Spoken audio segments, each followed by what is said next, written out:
వచ్చింది. వాడి ఆలోచన ఎలా ఉంటుందంటే, ఈ 1000 రూపాయలతో తాగేద్దామా, లేదా ఎంజాయ్ చేద్దామా, ఖర్చు పెట్టేద్దామా అని ఉంటాడు. He's a failure. ఇంకొకరికి is a poor person, is a failure person, ఎప్పుడప్పుడు ఖర్చు పెట్టేశాడు. ఇంకో రెండో కేటగిరీ వ్యక్తులు ఉంటారు. వాళ్ళు ఏంటంటే, ఈ 1000 రూపాయలు వచ్చిందా, 500-600 600-700 ఇంటికి ఖర్చులకి అన్నీ వాడుకొనేసి అన్నీ చేసి ఒక 300 దాచిపెడదాం. Middle class mentalities. సో ఉన్నది దాచిపెట్టుకొని ఉంటారు. రిచ్ మెన్స్ మెంటాలిటీ, 1000 రూపాయలు వచ్చిందా, దీంతో వ్యాపారం చేసి 1200 ఎలా చేయాలి. This is rich men's mentality. ఇలా 3 రకాల ప్రజలు ఉంటారనమాట. వచ్చినట్టు ఖర్చు పెట్టేవాడు కష్టాల పాలై పూర్గా మిగిలిపోయి లైఫ్లో ఏం అచీవ్మెంట్ లేకుండా ఉంటాడు. ఇంకా వచ్చిన దాంట్లో ఒక 10% 20% దాచుకున్నవాడు మిడిల్ క్లాస్, ఏదో ఫ్యూచర్కి సేఫ్ జోన్లో ఉంటాడు. ఇంకా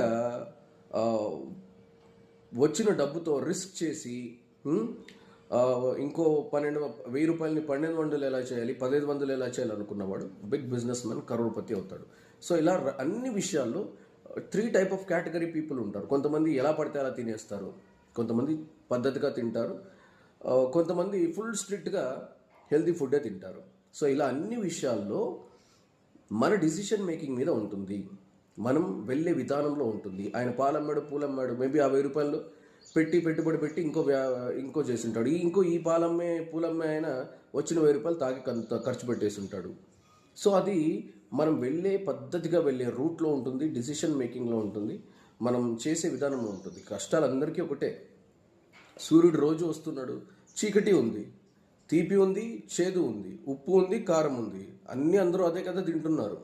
సో అందరికీ ఒక్కటే విధంగా భగవంతుడు ట్రీట్ చేస్తాడు. మా కష్టాలు వచ్చాయంటే నువ్వు వేసే స్టెప్ రాంగ్ స్టెప్, అవి నీకు తెలుసుండకపోవచ్చు, లేదా రాంగ్ వాళ్ళు నమ్మటము, రాంగ్ స్టెప్ వేయటము. సో ఇలాగా ఎవరికైనా కష్టాలైనా, సక్సెస్ అయినా, హ్యాపీనెస్ అయినా, బాధ అయినా మనం వేసే అడుగుని బట్టి ఉంటుంది, మనం తీసుకునే డిసిషన్ మేకింగ్ మీద బట్టి ఉంటుంది, మనం వెళ్ళే విధానాన్ని బట్టి ఉంటుంది. కాబట్టి భగవంతుడు మంచివాడే, భగవంతుడు అందరినీ సమానంగా చూస్తాడు. ఏదైనా ఈరోజు నువ్వు సక్సెస్ అయినా ఫెయిల్ అయినా, నువ్వు బాధపడుతున్నా ఆనందంగా ఉన్నా, దానికి కారణం నువ్వే, నువ్వు తీసుకునే డిసిషన్, నువ్వు వెళ్ళే దారి. సో ఎవరిని బ్లేమ్ చేయకు. భగవంతుడు ఎవరిని తక్కువ చేసి చూడడు. అది మనమే.